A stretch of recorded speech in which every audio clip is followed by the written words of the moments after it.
കൊള്ളക്കൊന്ന മുഹമ്മദ് ക എന്ന് പറഞ്ഞ വ്യക്തി മണ്ണാർക്കാട് ടൗണിൽ അദ്ദേഹം വിറക് കച്ചവടമാണ്. മലകൾ വാങ്ങുക, വിറക് മുറിക്കുക, അട്ടപ്പാടി കക്കുപ്പടി എന്ന് പറയുന്ന സ്ഥലത്ത് ലോക്കലടിച്ച് കൂട്ടുക.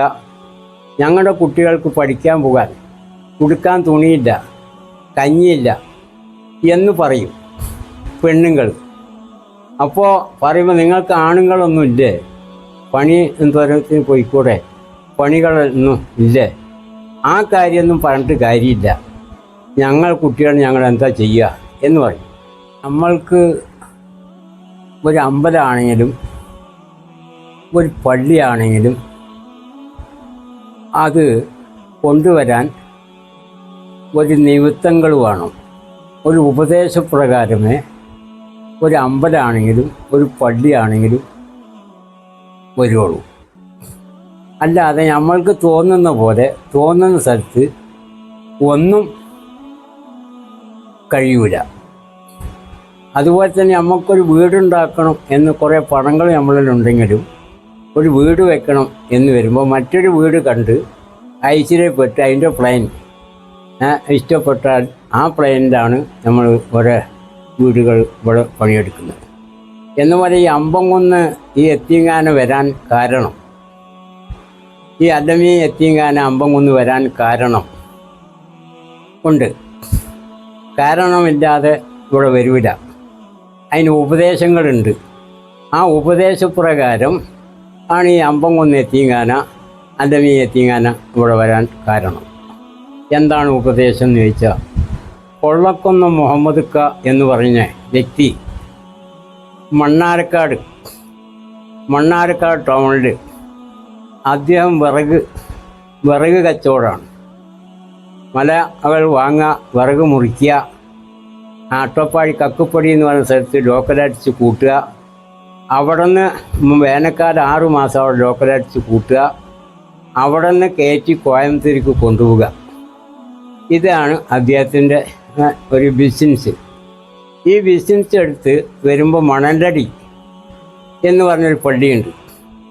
അവിടെയാണ് ഇദ്ദേഹം കൂടുക. അവിടെ കൂടിയാൽ എത്ര ആൾക്കാർക്ക് കൂലി കൊടുക്കാനുള്ളവർക്കൊക്കെ കൊടുക്കും. അപ്പോൾ അതിൻ്റെ അയൽവാക്കുള്ള പെണ്ണുങ്ങളൊക്കെ അവിടെ വന്ന് കൂടിയിട്ട് പറയുക, നമുക്ക് ഞങ്ങളുടെ കുട്ടികൾക്ക് പഠിക്കാൻ പോകാൻ ഉടുക്കാൻ തുണിയില്ല, കഞ്ഞിയില്ല എന്ന് പറയും പെണ്ണുങ്ങൾ. അപ്പോൾ പറയുമ്പോൾ നിങ്ങൾക്ക് ആണുങ്ങളൊന്നുമില്ലേ, പണി എന്തോരത്തിന് പോയിക്കൂടെ, പണികളൊന്നും ഇല്ലേ, ആ കാര്യമൊന്നും പറഞ്ഞിട്ട് കാര്യമില്ല, കുട്ടികൾ ഞങ്ങൾ എന്താ ചെയ്യുക എന്ന് പറയും. അപ്പോൾ അന്ന് കുറേശ്ശെ പൈസ എല്ലാ പെണ്ണുങ്ങൾക്കും കൊടുക്കും. അങ്ങനെ നിത്യം ആൾക്കാർ പണിക്കാർക്ക് കൂലി കൊടുക്കുന്ന സമയത്ത് നമുക്ക് പണിക്കാർക്ക് വിറകുകാർക്കും പണിക്കാർക്കൊക്കെ കൂലി കൊടുക്കുന്ന സമയത്ത് എല്ലാവരും കൂലി കൊടുത്ത് നിത്യം അങ്ങനെ വന്ന് കൂടിക്കഴിഞ്ഞപ്പോൾ ഇത് മുതലാകാത്തൊരു കച്ചവടമാണല്ലോ എന്ന് വിചാരിച്ചുകൊണ്ട് ഇവിടെ മണ്ണാർക്കാട് ഇപ്പം നിൽക്കുന്ന അലമി യത്തീംഖാന ആ സ്ഥലം മുതലാളിമാരായിട്ട് പോയി ചോദിച്ച് മുതലാളിമാരോട് അത് വിലയ്ക്ക് വാങ്ങി അവിടെ ഒരു കുട്ടികൾക്ക് ഒരു അവയം അനാഥ എല്ലാവർക്കും യത്തീംഖാന എന്ന് കൊണ്ടുവന്നത് എല്ലാവർക്കും പഠിക്കാൻ ഒരു അവയം ഉണ്ടാക്കി കൊടുത്തത് കൊള്ളക്കൊന്ന മുഹമ്മദ് അധ്വാനം കൊണ്ടാണ്. അങ്ങനെ മണലടി എന്ന് പറയുന്ന സ്ഥലത്തും തെങ്കര എന്ന് പറയുന്ന സ്ഥലത്തും അതുപോലെ കോഴിപ്പാടെന്ന് പറയുന്ന സ്ഥലത്തും ഒരു പെരയും ഓരോ ചാളകളായിരുന്നു. ആ ചാളപ്പെരകളൊക്കെ കെട്ടിമേയാൻ മഴക്കാലം വരുമ്പോൾ കെട്ടിമേയാൻ വഴിയില്ലാവുന്ന എൻ്റെ പെര മേഞ്ഞിട്ടില്ല എന്ന് പറഞ്ഞിട്ട് അതിനും കൊടുക്കും. അങ്ങനെ അധ്വാനങ്ങളൊക്കെ ഈ പാവങ്ങൾക്ക് വേണ്ടി മണ്ണാർക്കാട്ടിലും തെങ്കരിയിലും കുഞ്ചക്കോടും ഇങ്ങനെ എല്ലാ പാവങ്ങൾക്കും അദ്ദേഹത്തിൻ്റെ അധ്വാനം അതിലേക്ക് ചിലവാക്കി. ആ ചിലവാക്കിക്കൊണ്ടിങ്ങനെ ഇരിക്കുമ്പോഴാണ് വീരാനിപ്പാപ്പ ഇങ്ങനെ നടന്നു വരുന്നത് കണ്ടു. വീരാനിപ്പാപ്പ നടന്നു വരുന്നത് കണ്ടപ്പോൾ പൊള്ളക്കൊന്ന മുഹമ്മദ് ഖാൻ്റെ കൂട്ടത്തിൽ ഒരുപാട് കുട്ടികളും ഒരുപാട് പെണ്ണുങ്ങളും ഒരുപാട് ആൾക്കാരും ഇങ്ങനെ തടിച്ചു കൂടിയിരിക്കുകയാണ്. എന്താ അന്നത്തെ പഞ്ഞങ്ങൾക്ക് അരി വാങ്ങാനായിട്ടും വസ്ത്രം വാങ്ങാനായിട്ടും രോഗത്തിനായിട്ടും ഇതൊക്കെയാണ് മുഹമ്മദ് ഏൽപ്പിക്കുന്നത്. അദ്ദേഹത്തിന് എന്നോട് ഏൽപ്പിക്കും. അദ്ദേഹത്തിന് പൂർവികമായി ഒരു സ്വത്തുകളും അദ്ദേഹത്തിനില്ല. അദ്ദേഹത്തിന് ബിസിനസ്സുപരമായിക്കൊണ്ടാണ്, അത് വാടകയ്ക്ക് വണ്ടി മേടിച്ചുകൊണ്ടാണ് വാടകയും കൊടുത്ത് പണിക്കൂലിയും കൊടുത്ത് അതിൽ എന്തെങ്കിലും കിട്ടുന്ന കാശ് വീട്ടിലേക്കല്ല ചിലവാക്കി പാവങ്ങൾക്കാണ്. അങ്ങനെ ആ പാവങ്ങളുടെ മക്കളെയൊക്കെ ഒരു അടിസ്ഥാനപരമായി മണ്ണാർക്കാട് ഇപ്പം യത്തീംഖാന എന്ന് പറഞ്ഞ സ്ഥാപനം ഒരു അടിസ്ഥാനപരമായി ഉണ്ടാക്കിയത് കൊള്ളക്കൊന്നും മുഹമ്മദ് കെയാണ്. അങ്ങനെ പാവങ്ങളുടെ എല്ലാത്തിനും വേണ്ടി ഇറങ്ങി യുദ്ധം ചെയ്ത് അദ്ദേഹം പാവപ്പെട്ടവരെ ഒരുപാട് രക്ഷിച്ചു. അല്ലാണ്ട് അദ്ദേഹം ഒരാളിനെ കൊല ചെയ്തിട്ടില്ല, ഒരാളിനെ ഓചരിച്ചിട്ടില്ല. അദ്ദേഹത്തിൻ്റെ പ്രതിഫലം കൊണ്ട് അവിടെ സ്ഥാപനമുണ്ടാക്കി. ആ സ്ഥാപനമുണ്ടാക്കി അത് വീരാനെ പാപ്പ മണലടിയിൽ നടന്നു വരുന്ന സമയത്ത് ആ പള്ളിക്കൽ വെച്ച് കുറേ ആൾക്കാർ കൂടിയപ്പോൾ ആണ് വീരാനെ പാപ്പ കണ്ടെത്തുന്നത്. അപ്പോഴാണ് വീരാനെ പാപ്പയായിട്ട് മുഹമ്മദ് അടുക്കുന്നത്. അപ്പോൾ ആ മുഹമ്മദ് അടുത്ത് കഴിഞ്ഞപ്പോൾ ഒരു കുട്ടി ഇവിടെ വാ, അതെന്താ ആൾ കൂടിയിരിക്കണു എന്ന് ചോദിച്ചു.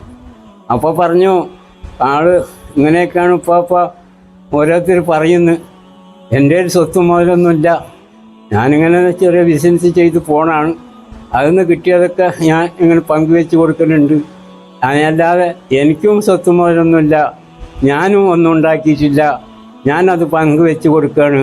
അപ്പോൾ അവർക്കൊരു അടിസ്ഥാനപരമായ ഒരു ഒക്കെപ്പാടെ കൂട്ടി ദീൻ ഇസ്ലാം ആ മതബോധങ്ങൾ പഠിപ്പിക്കാൻ ഒരു സ്ഥാപനത്തെ കെട്ടിപ്പടുക്കുന്ന ഒരു ആഗ്രഹങ്ങളുണ്ട് എന്ന് അങ്ങനെ പറഞ്ഞപ്പോൾ ഉപ്പാപ്പ പറഞ്ഞ്, നീ ജനങ്ങൾക്ക് പാവങ്ങൾക്ക് വേണ്ടി അധ്വാനിക്കുവാണെങ്കിൽ നീ അമ്പങ്കുന്നിലേക്ക് നീ വരണം, വന്ന്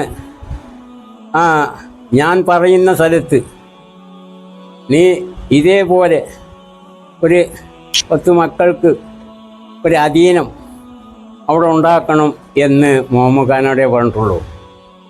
ആ വാക്കുകൾ പറയലും അത് രണ്ടാമത് കാപ്പിങ്ങലും മുഹമ്മദ് മുസ്ലിയാരും അരിമിത്താത്തി അങ്ങനെ വിളിച്ചു വരുത്തി. അയാത്ത് കാത്തിരിക്കുമ്പോൾ വിളിച്ചു വരുത്തി മുഹമ്മദ് വന്നു. വന്ന സമയത്ത് പറഞ്ഞു, എനിക്ക് ഈ സ്ഥാപനം ഞാൻ നന്നെ ഏൽപ്പിക്കാൻ പോവുകയാണ്.